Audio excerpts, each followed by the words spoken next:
This is a Celebration 125 podcast. Before we talk, Wayne, about your nearly 30 years with the fire department, could we go way back to your family history? No problem. Our family came here in 1945. They moved from Gilbert Plains, Manitoba, where they ran a hotel there too, and to run the Bella Vista Hotel. So they packed it up and everybody moved to Agassiz. Imagine that somebody who's listening right at this moment has just arrived in Agassiz a week ago, and they really don't know anything about the old Agassiz. Where was the Bella Vista located? Right beside the old post office. Well, actually, the building that's there now, it has the Blue Dandelion, a bakery, and a hair salon, I believe. Oh, yes. That was the building that my grandfather built. Because of him building that, they had a fire in one of the rooms in the Bella Vista, and Grandpa got a little worried. So basically, what he did was he knocked down part of that building to build the existing building that's still there, and lived in the other section until it was built. And then after it was built, they moved the pool hall over, and the living quarters were on the Shiam side of the building. Okay. Pioneer Park, pretty well, just a bit of grass and some trees, and even back then when I was a kid, we used to play in there all the time. After, we'd go up and torment Grandma for a while, sliding up and down the banister, and then she'd give us the boot. All right. The old S&R grocery store was part of the building too.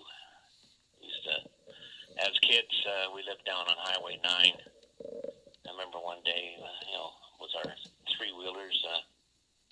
It was a much different time. We rode our three-wheelers up to get ice cream, and we lived about probably a kilometer out of town on Highway 9. So nobody seemed to mind back then that these young kids were riding their three-wheelers on the side of the road. Mind you, it was a much smaller community then, too. Oh, big time, yeah.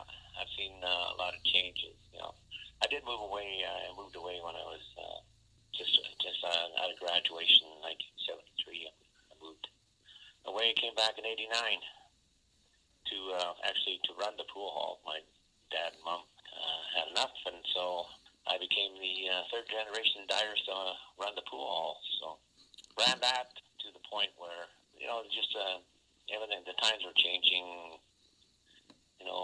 Pool halls were a thing of the past, and kind of turned it into a bit of an arcade, to keep the kids coming in. But then, they started, we ran the post office, actually the bus depot out front too.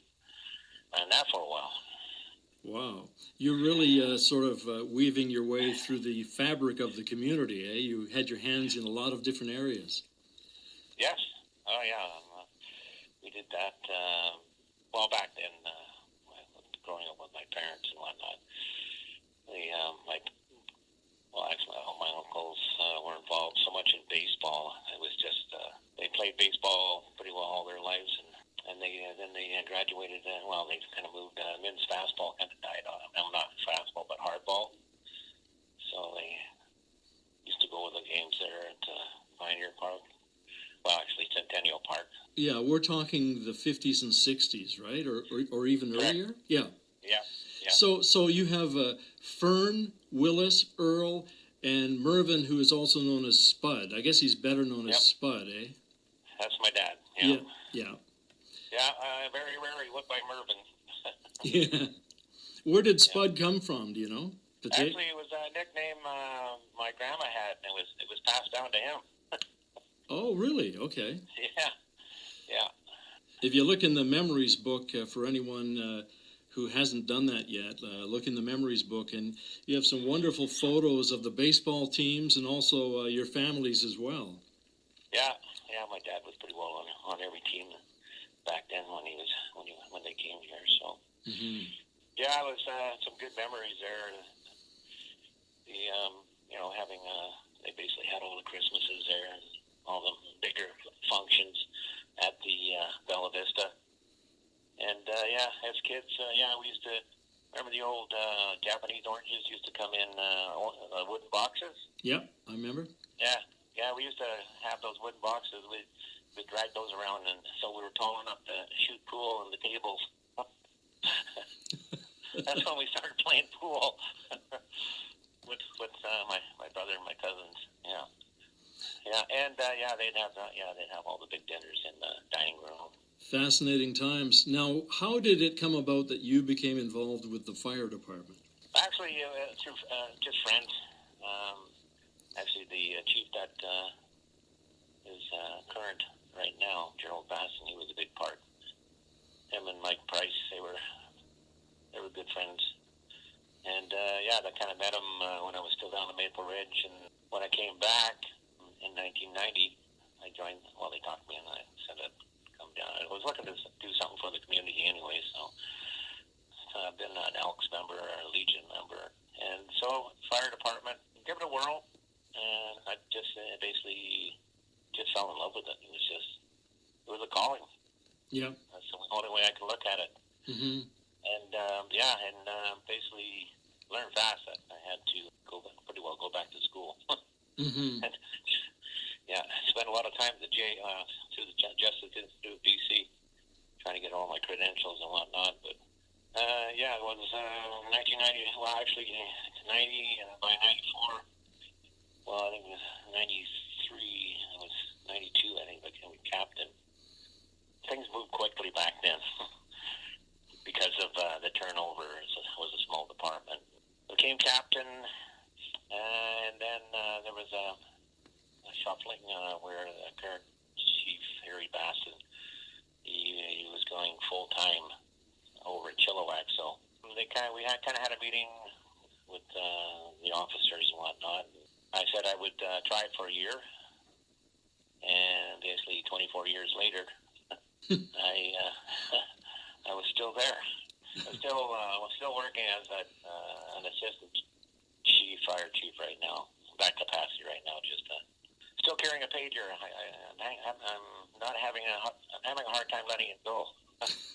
Yeah, it's a habit. Yeah. Yeah, well, it's a lifestyle. Yes. Once you get used to having to get up at all hours of the mornings and witness. Well, sometimes it's not so good because you witness a lot of horrible stuff.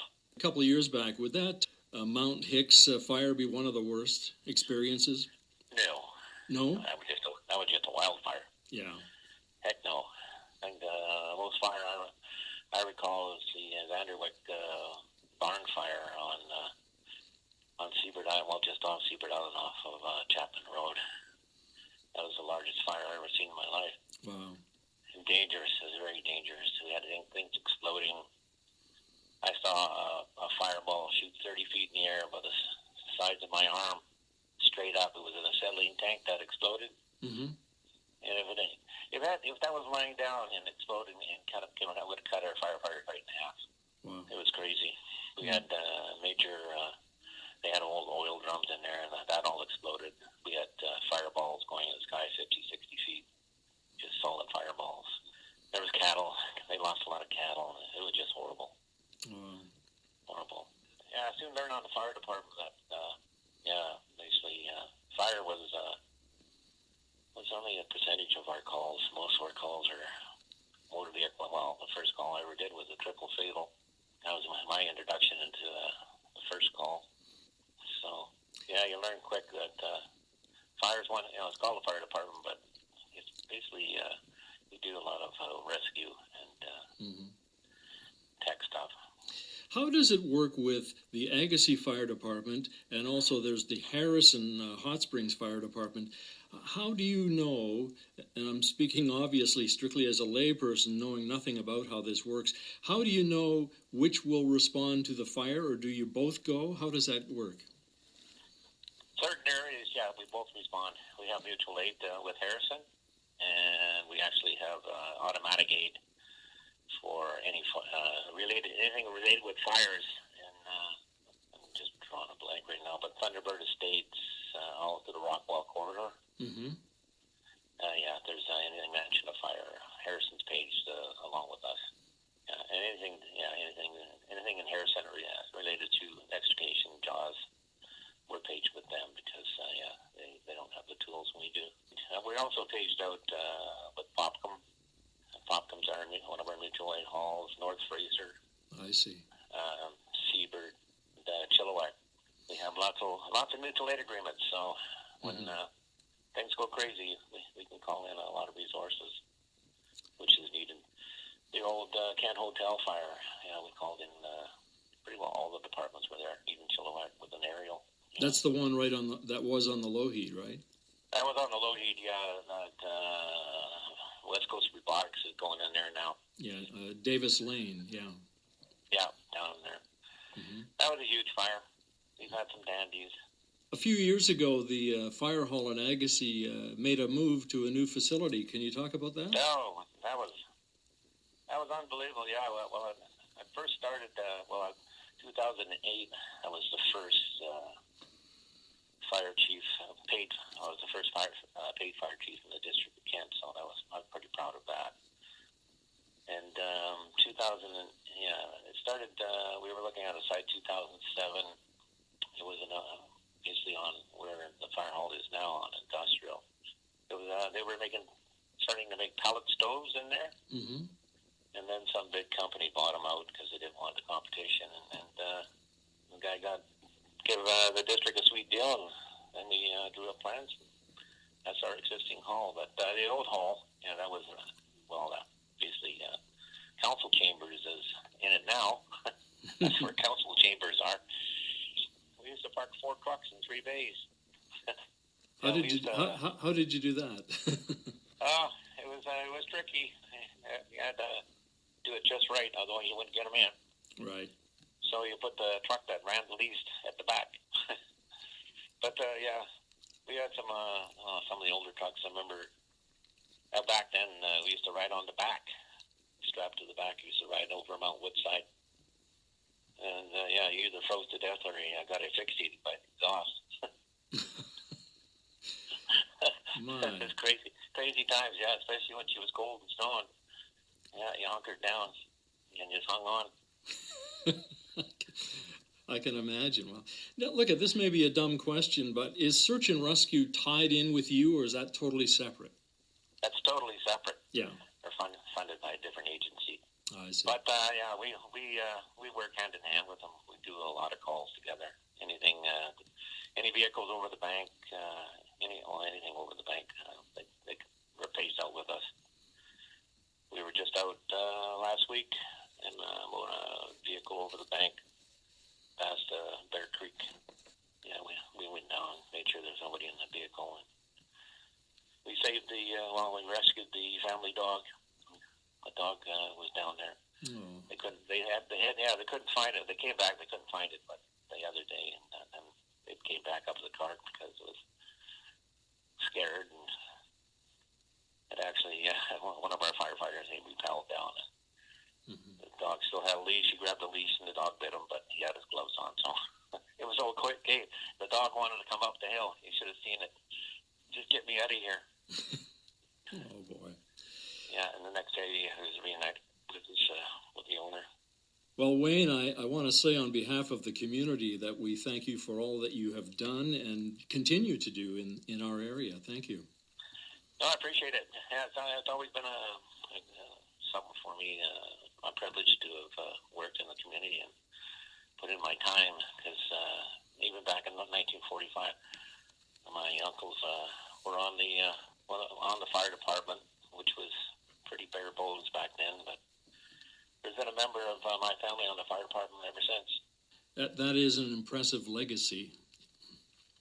Yeah, well, my Uncle Jim, he had, I remember starting, Uncle Jim had the most time in. He was a fire chief for 12 years. I said, wow, that's accomplishment.